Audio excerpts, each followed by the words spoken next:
What's good, world? I might be back with another reaction video. Appreciate everybody tuning in. If you're new here, hit the subscribe button. If you ain't new, get somebody else to subscribe. We get the channel popping. Now I gotta pull up and pop you.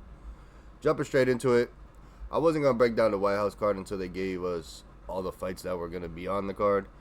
But since they're taking forever to do that, and they probably won't tell us until another 2 months from now, knowing the UFC and how things have been going, I'll just react to the main card. Because if they're gonna be dickheads to the fans, then we might as well just, give us what, give them what they give us. And make it work. So, while in doing that, I'm going to break down this card, but I'm also going to break down this fucking, whatever this is. Some type of card here, how to watch. Do you see the big difference between this and that? Yeah, and that's a Netflix website too. It's crazy. It's like, why is this like a fucking typed out fucking plan instead of just show us who the fuck's fighting, put their matchups together? They don't want to do none of that because they already know these ain't the best versus the best. I was gonna complain. I really didn't like this. I really don't like this card. I can't stand the fact that they lined up Justin Gaethje. They perfectly lined up Justin Gaethje to get sacrificed.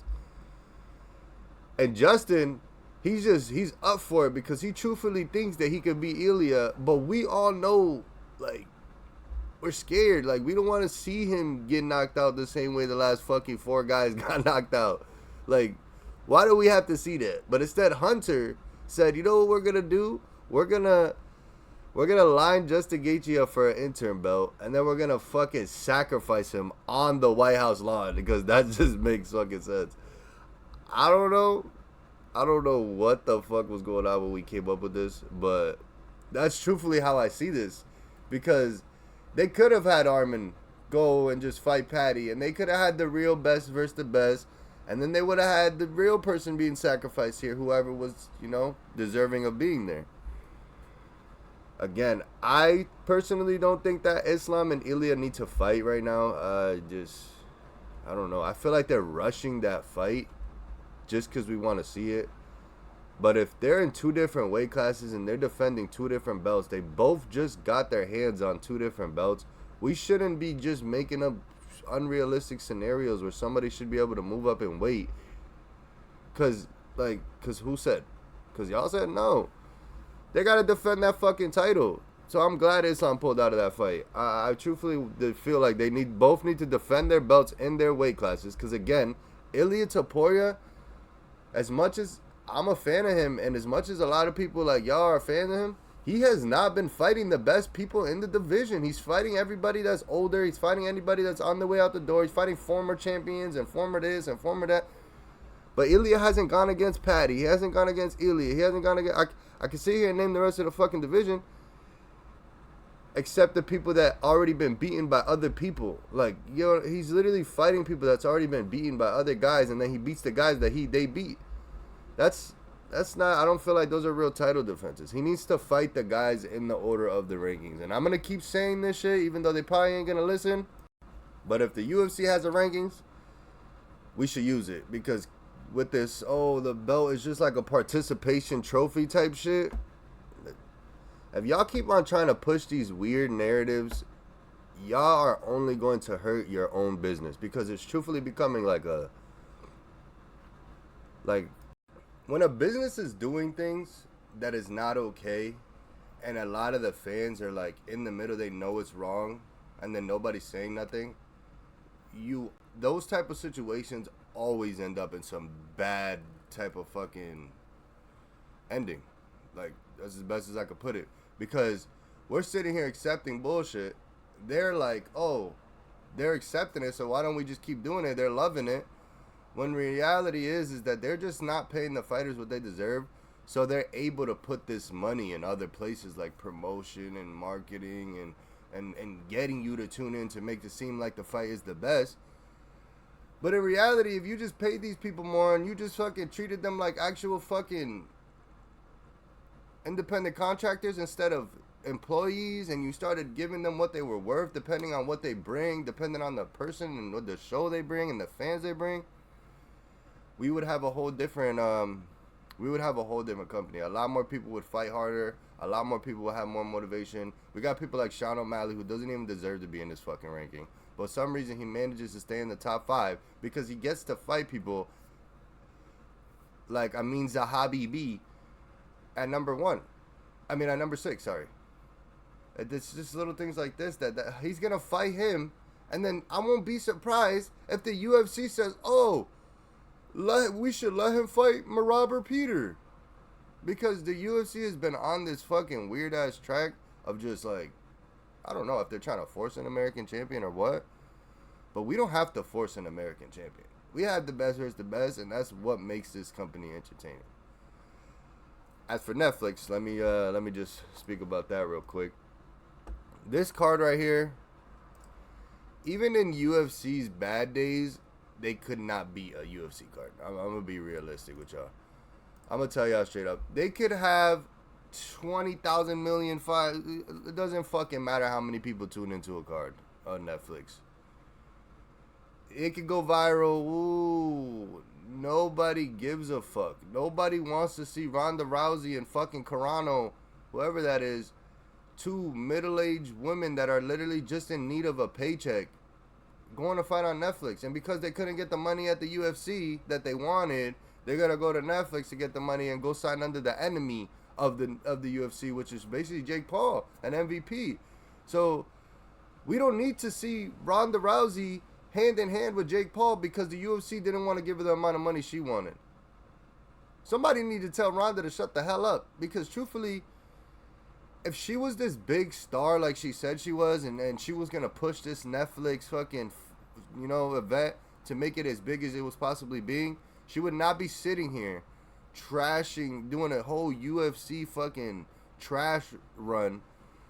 Every chance she got, she's trying to like stab at the UFC. Oh, I'm doing this, I'm doing that.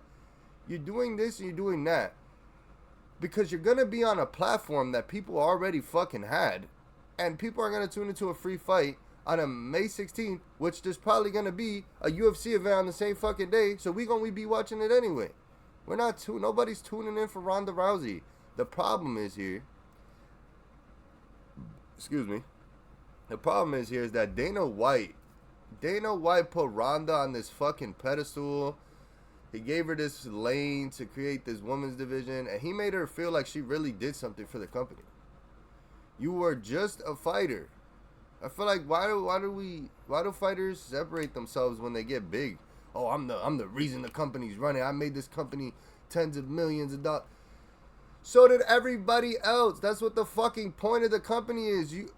Little companies today, McDonald's, they're all helping the big business make millions and millions of dollars, and not everybody's getting paid for what the fuck the big top is making. You get to be on a platform. You get to make 10K to show, 10K to win. Just for example, again, I'm not saying that this is gonna make anybody rich. If you're working a second job and you fight 2 times a year and you're still not able to win one of those fights and invest into your money in a matter of a 10-year span, then you're just an idiot, bro. You have managers around you, people around you that aren't telling you how to manage your money correctly. Skip it to this part. The UFC doesn't pay their fighters the amount of money because they put all their money into other shit. Like, I don't even fucking know what. I'm gonna be honest, I have no idea what the fuck the money that the UFC makes, what they be putting it into, because the UFC does not get better, and it does not. It's like it's the same shit. If anything, I feel like we had the Sphere card was bigger than this White House card. I don't feel like the UFC's going out of their pocket to like, oh, we're gonna give you the best fights. No, you guys set a budget and said, we're not going to go past this shit no matter what. We don't give a fuck. And that's why the White House card is going to be mid. I'm going to be so honest here.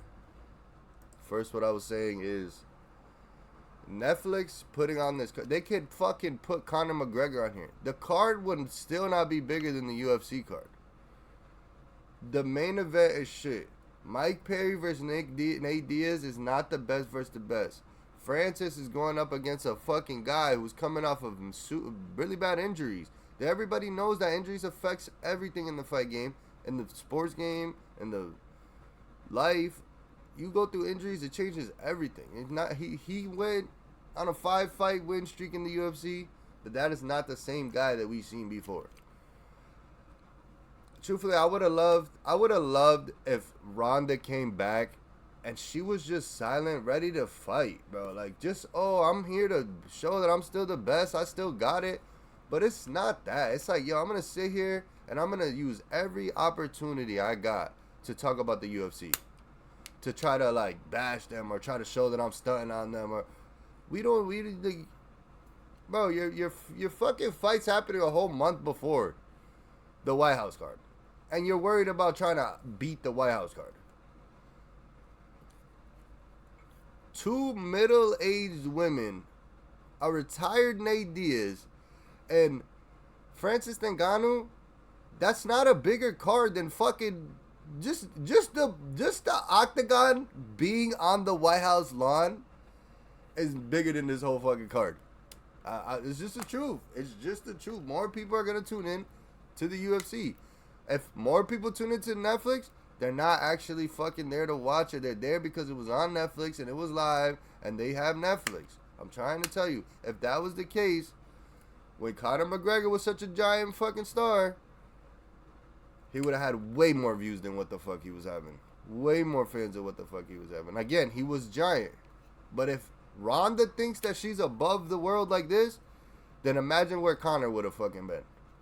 He would have been able to buy out his UFC contract and go on and do something else. Like, you know what I'm saying? Go do something else. People want to keep coming back to the UFC.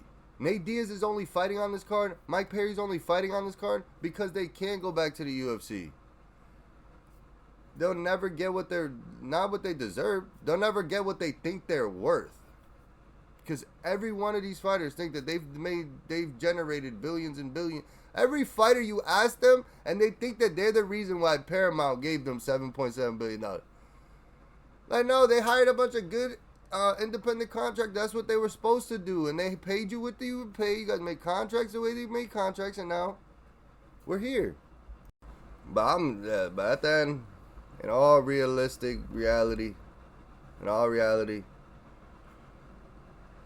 this White House card is gonna blow this Netflix card out the water. Just this right here in general is a crazy fight. It's a crazy fight. I mean, we were supposed to have like 17 French dudes on the fucking main card. I don't know what was going on, but now it's good to see we got American flags everywhere. American flags everywhere on this. Like, I was really mad about this card. I was mad about this card, but then I wrote down what I thought it would have looked better as. And I realized that if the UFC would have tried to give us a lot of the fights that we wanted to see, it would have came with no meaning. Like, if they would have brought John Jones and Alex back, yes, it would have been a great fight, but it would have been a fight with no meaning. It would have been Alex potentially taking the chance to lose to the greatest in the world, the guy that beat Stipe and then retired and wouldn't fight Tom. Now he's going to come take out Alex and then retire again, and then Alex not going to be able to fight for the heavyweight title belt. So, again, we have to, when I wrote it down is when I started to really be like, you know, and now it makes sense why they wouldn't put all their money into a lose-lose situation. Again, if they do Ilya versus Islam, they're taking 2 champions and they're putting them on the line, and one person's got to take a loss. And the way Ilya's knocking people out, why the fuck would the UFC put Islam on the line like that? And if you are an Islam fan, I don't know why the fuck you trying to sacrifice. What's with y'all trying to sacrifice our fighters in other divisions? Like, we ain't even same weight division. The only fight that really could have happened that I wrote down here that really made sense on the White House card, and I'm gonna be real, Sean, you're a bitch for this. Sean versus Corey Sandhagen. Sean O'Malley versus Corey Sandhagen not happening on the White House. After Corey spent months and months calling him out. And we don't even know if Zabib want to fight Sean. Like, you know what I'm saying? If you're not hyping up the fight, we're not talking about it. Why are we just throwing fights together just because that's who Sean wants to fight? Sean called him out a couple months ago, so we're going to let him do it now since he beat... Bro, what? He should have to fight Sandhagen. A couple other fights I had on there was Bo Nickel and Kobe Covington and George Masvidal and stuff like that. But for the Bo Nickel and the Kobe Covington, they're not going to move Kobe out of his weight class to watch him lose again, because that's just the reality. Is Kobe's just been on a losing streak. We're not gonna hire Masvidal and Nate Diaz for one fight because they're gonna want fucking $15 million each and shit. Like, y'all gotta really think about like why they didn't go and do all that shit. Again, it's not that they couldn't have. It's that they would have just been putting on a bunch of senseless fights on the White House card, and that would have just been stupid. At least here, we have some type of order of what's going on. You know, we got Michael Chandler trying to get himself back on track. We got Hakeem Zabib trying to take Sean O'Malley's number 2 spot. We got Cyril Gane trying to get back to Tom Aspinall, but we got Alex Pierre trying to take the belt. I don't know why Alex has a championship next to his... Alex shouldn't have a championship C next to his name if two people are going to be fighting for an interim belt before that even happens. So Alex is not a champion. He is just ranked. I don't know what they would rank him in there, but they shouldn't have him as champion. Alex Pierre versus Cyril Gane, it makes sense, because if Alex just knocks out Cyril Gane, he's going to be fighting Tom Aspinall. It's just, wow, it's this big fight that could lead up to the future. If not, Cyril Gane's going to get the rematch. It's going to be hype. Ilya, Justin Gaethje. Ilya's going to beat Justin Gaethje. He's going to call out Armin probably, Paddy probably, Islam probably, but we don't want to see that Islam fight, so he's probably going to call out, you know, I think he's going to call out Paddy. I don't know why, but it just seems like they're going to keep skipping past Armin. But if Ilya is who he says he is, if Ilya is really the beast that he says he is, he will beat Justin Gaethje on that White House lawn, and he will call out Armin Tsarukyan, and he will say, I am the best. You will come and you will lose to me. Yes. I don't know, but he should say something and call out Armin. And since that's his division, like, he's the champion of the division, but Armin walks around here like the best in the world. Why are these two not fighting? And if that don't happen after this card, I don't know. I don't lose a lot of faith. But Ilya needs to call out Armin. And there's no other place to do it other than that White House card.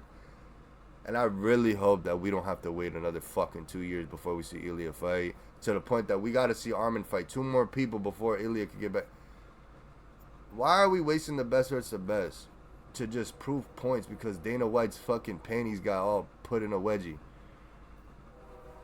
I don't know. Sum it up. Great card. Again, I'm going to watch it. I'm not going to watch it because Ronda Rousey, though. Not going to watch it because she trashed the UFC. It doesn't make me want to watch it more than the White House. No. I'm going to watch it because great fighters that used to be some of the best are coming to fight on a Netflix card, and I already have Netflix. Ronda needs to stop pushing the narrative like she's stomping all over the UFC with this Netflix fight. You're getting paid a little bit more. Whoop-de-doo. You're going to get probably 4 other people paid a little bit more. Whoop-de-doo. Every other company that's tried to come in and pay UFC fighters or pay fighters what they think that they're worth, they never work out. They never work out. And even if Netflix pulls it off, pulling it off with a bunch of retired UFC fighters, people that don't waste their whole career in the UFC, it's still using the UFC, so you technically don't have business. You just have views.